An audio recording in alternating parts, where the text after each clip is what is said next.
Muy bien, nos toca ahora revisar el tema de las hemorroides y las fisuras perianales. Vamos a empezar por el tema de fisuras, que es lo que está a la izquierda. ¿Ok? Una breve descripción de lo que la imagen está representando. Ven aquí que vemos acá el conducto anal, ¿sí? La parte más distal del recto y la parte del canal anal o conducto anal propiamente dicho.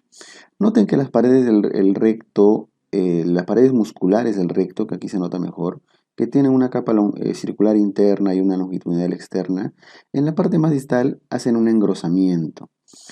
En la parte más distal se forma el esfínter anal interno, y el esfínter anal interno es este de acá, igual acá, el esfínter interno, es como un círculo, ¿no? Es un engrosamiento, se engrosa, es un engrosamiento de la capa circular interna del recto.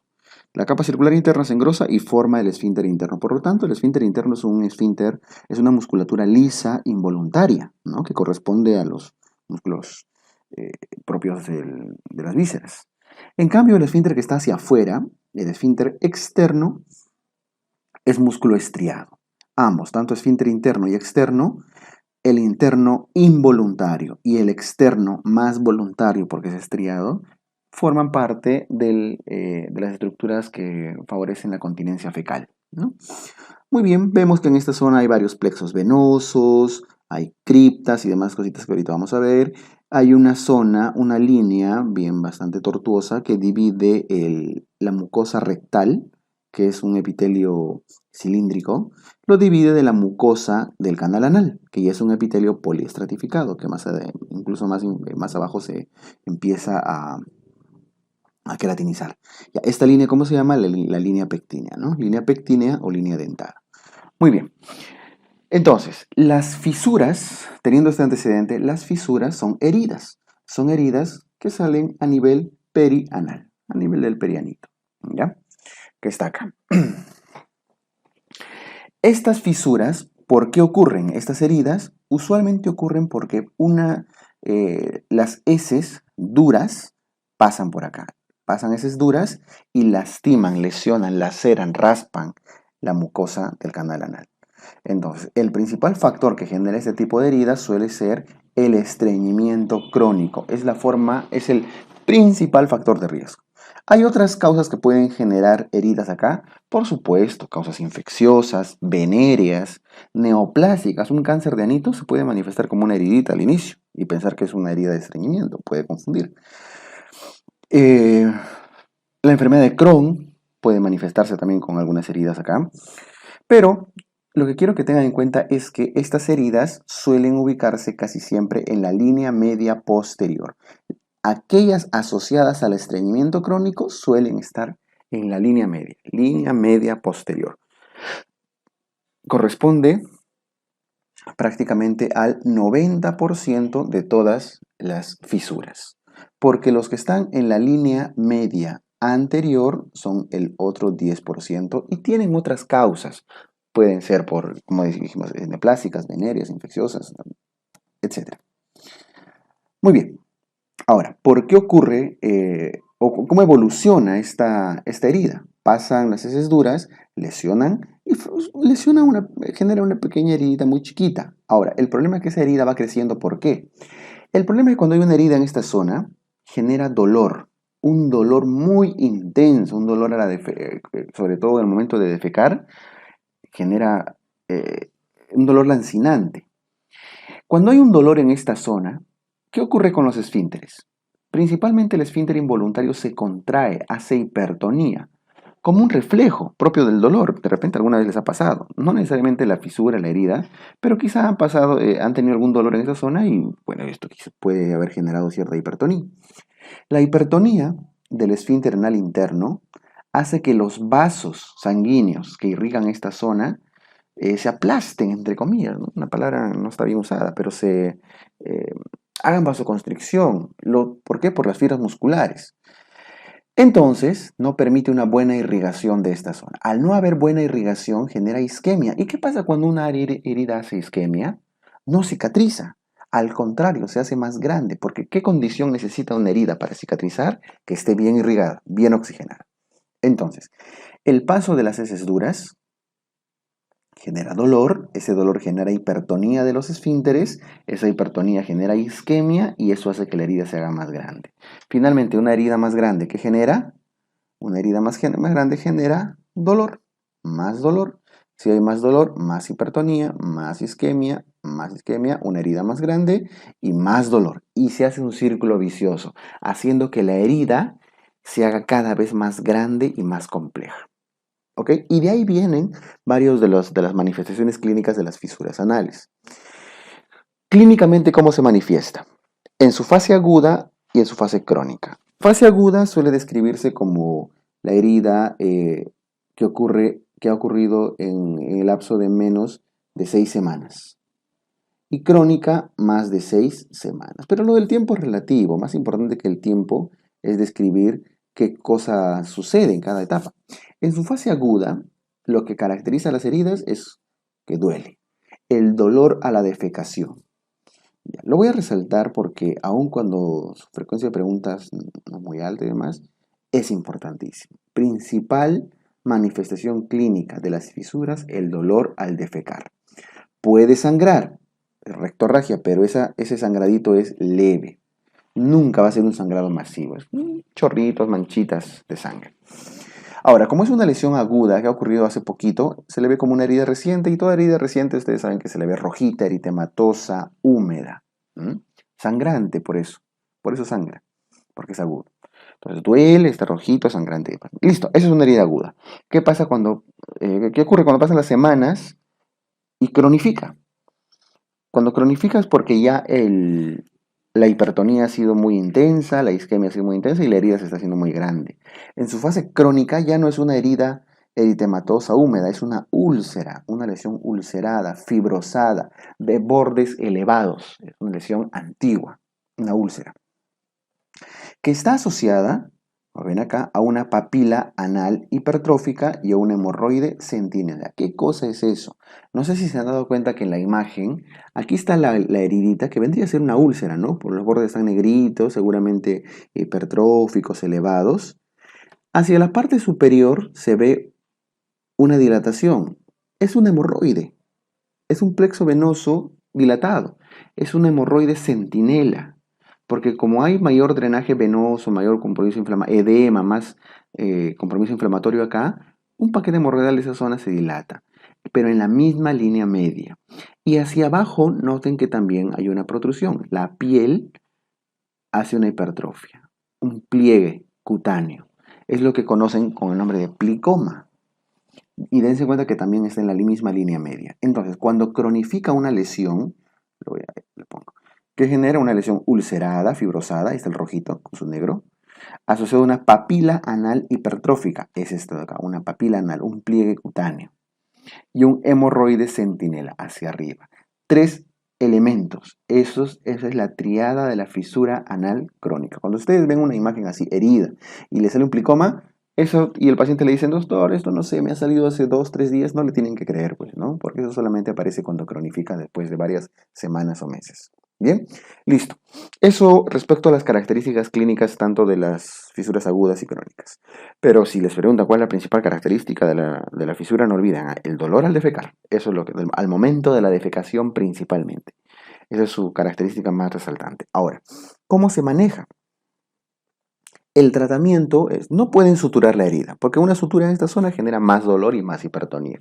No la pueden cauterizar, no la pueden echar sustancias irritantes, nada. El manejo consiste en mejorar la irrigación sanguínea. ¿Se acuerdan que uno de los problemas era la isquemia? Pues bien, acá lo que hay que hacer es que se irrigue mejor la herida para que espontáneamente se vaya cicatrizando poco a poco. Y por supuesto hacer que las heces ya no sean duras. Entonces, tienen que aliviarle el dolor primero. Segundo, tienen que ablandar las heces. No debe haber estreñimiento para que pasen heces suaves y ese paso no le genere dolor. Y en tercer lugar, mejorar la irrigación en la zona. ¿Y cómo mejoran la irrigación? Hay varias formas. De forma médica, de forma no quirúrgica, con baños de asiento. Es un procedimiento bastante conocido, ¿no? El paciente se sienta sobre agüita tibia y esa agüita tibia hace que esa zona genere vasodilatación. El calor, ustedes saben que dilata los vasos. Y favorece la perfusión en esa zona. El objetivo de los baños de asiento es mejorar la irrigación en la zona perianal. Por eso la persona tiene que sentarse sobre agüita caliente, generalmente unos 10 a 15 minutos, 2 a 3 veces al día. Y eso durante varios días, semanas, eso hace que la herida se vaya nutriendo y se vaya cicatrizando. Fibra, ¿por qué? Porque tiene que ablandar las heces. Y analgésicos para que no le duela, ¿no? Para que vaya bajando el dolor. Lo elemental, no olviden, esos son los dos primeros, baños de asiento y fibra. Bien, eso es manejarlo de forma médica, ¿ya? De forma conservadora. Usualmente esto se suele hacer en la fase aguda, ¿ya? Aguda. Porque cuando estamos en fase crónica, ya con la imagen que hemos visto ahí de úlcera, papila anal hipertrófica, hemorroide y demás, el tratamiento ya es quirúrgico. Y lo que está acá, tratamiento del esfínter, entre paréntesis, cirugía. Eso aplica para fisuras anales crónicas principalmente, o cuando el manejo médico ha fracasado, ¿no? ¿Y cuál es el manejo del esfínter? ¿En qué se refiere con el manejo del esfínter? Para mejorar la irrigación en esta zona. ¿Cuál era el problema? Estaba hipertónico, entonces hay que relajar el esfínter. ¿Qué esfínter? El esfínter interno o los esfínteres internos. Esos de ahí hay que relajarlos. No el externo es voluntario y concentrándose, lo pueden relajar. Pero esto es involuntario, entonces tienen que hacerle algo. Hay dos opciones. Se ha usado pomadas de nitroglicerina, se ha usado dilataciones con balón, se ha hecho de todo acá, pero las dos opciones hoy en día que se usan son principalmente la toxina botulínica, se inyecta Botox en estas zonas, ¿ya? Se inyecta Botox y la otra opción es la esfinterotomía lateral interna. Se cortan las fibras de los esfínteres. Se seccionan las fibras. Ahora, ¿qué esfínter? Los esfínteres internos. Muy bien, ahora, ¿dónde cortarían las fibras de los esfínteres? No pueden hacerlo en la misma línea media porque ahí está la herida, y no agrandarían la herida. Tienen que hacerlo a los costados. Por eso la técnica es esfinterotomía lateral, porque se hace los costaditos, interna, porque es del esfínter interno. Esfinterotomía lateral interna. Ahí está. Esfinterotomía lateral interna. Y la otra opción es toxina botulínica, Botox. ¿Cuándo se hace cuál? Si les preguntan cuál es el de elección es esfinterotomía lateral interna, ¿ya? Ese es el que más se hace. Y el que tiene mejores resultados y una tasa de curación más alta. Ahora, ¿cuándo deciden hacer cada uno de ellos? Pues depende.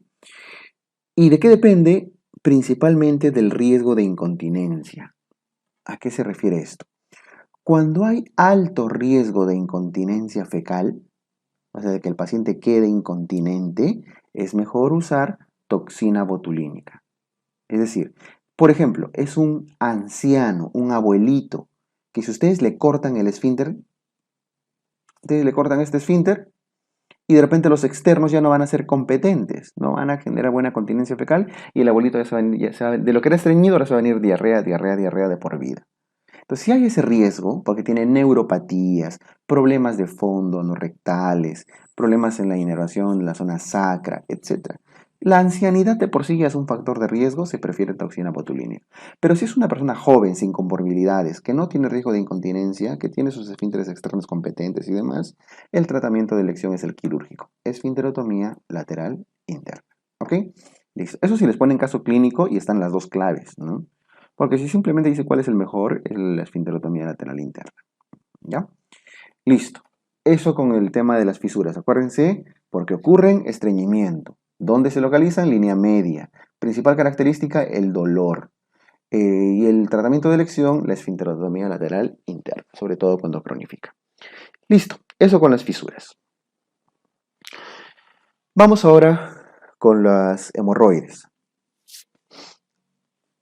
Vamos con las hemorroides.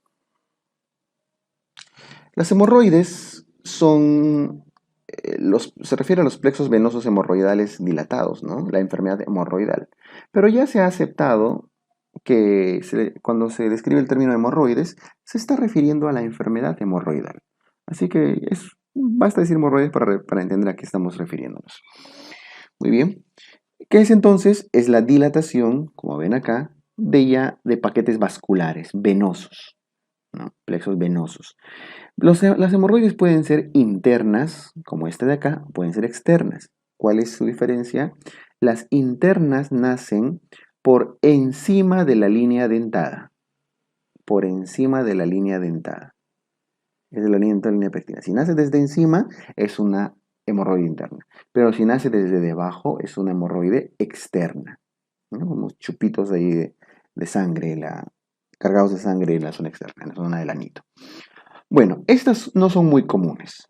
Y de hecho, por su ubicación en la zona externa es un poco más fácil de tratar, eh, salvo que sean muy sangrantes, que traigan muchos síntomas, prurito, por ejemplo, excesivo y demás, pueden operarse. Y al ser externas no generan tantas dificultades técnicas ni complicaciones. Estas de acá son las que tienen más importancia clínica quirúrgica, ¿ya? Entonces, que quede clara la diferencia entre hemorroides internas y hemorroides externas, ¿ok? Bien, a las hemorroides internas también se les conoce como hemorroides submucosas. Hemorroides submucosas. Mientras a las hemorroides externas se les conoce también como hemorroides subcutáneas. Creo que sí pueden memorizar, aprender esto, porque como arriba tenemos tejido mucoso, tejido de mucosa rectal, por eso se le llama hemorroide submucosa. Y a las externas, como ya estamos en la zona de la piel, la zona cutánea, la zona del anito, se les llama hemorroides subcutáneas. ¿Ok? Muy bien. ¿Cuáles son los factores de riesgo? Factores de riesgo más importantes para la enfermedad hemorroidal. Los factores de riesgo más importantes son el sangrado, perdón, disculpen, esa es la característica clínica. El factor es de riesgo, la multiparidad. ¿Por qué? Porque la multiparidad genera aumento de la presión intraabdominal y dilatación de muchas estructuras venosas, ¿no? Por la alta presión. La multiparidad, la obesidad en general. ¿Ya? Y su principal característica clínica, la más importante, es el sangrado. De hecho, es una de las primeras causas de sangrado por vía rectal. Ahora, ¿se acuerdan que hace varias sesiones decíamos que la diverticulitis genera sangrados importantes y también son comunes? Pero la diferencia es que no es la diverticulitis, perdón, la hemorragia diverticular genera sangrados masivos porque son ramas de las arterias mesentéricas que son las que sangran. En cambio aquí son venas. ¿Cuál sangra más? ¿Una arteria o una vena? Una arteria, ¿no? Porque tiene más presión. Entonces, por eso las hemorragias diverticulares son más masivas que las hemorragias por hemorroides. Estas son más leves, porque son venas. Pero cronifica, sangra constantemente, ¿no? Cada rato, todos los días a veces. Bien, esas son las características más comunes de las hemorroides. Ahora vamos a ver la clasificación. La clasificación de la enfermedad hemorroidal. Bien, esta clasificación la vamos a hacer en una siguiente sesión, en un siguiente video, ya para ampliarlo. Paramos acá este video y la clasificación lo vemos en el siguiente video.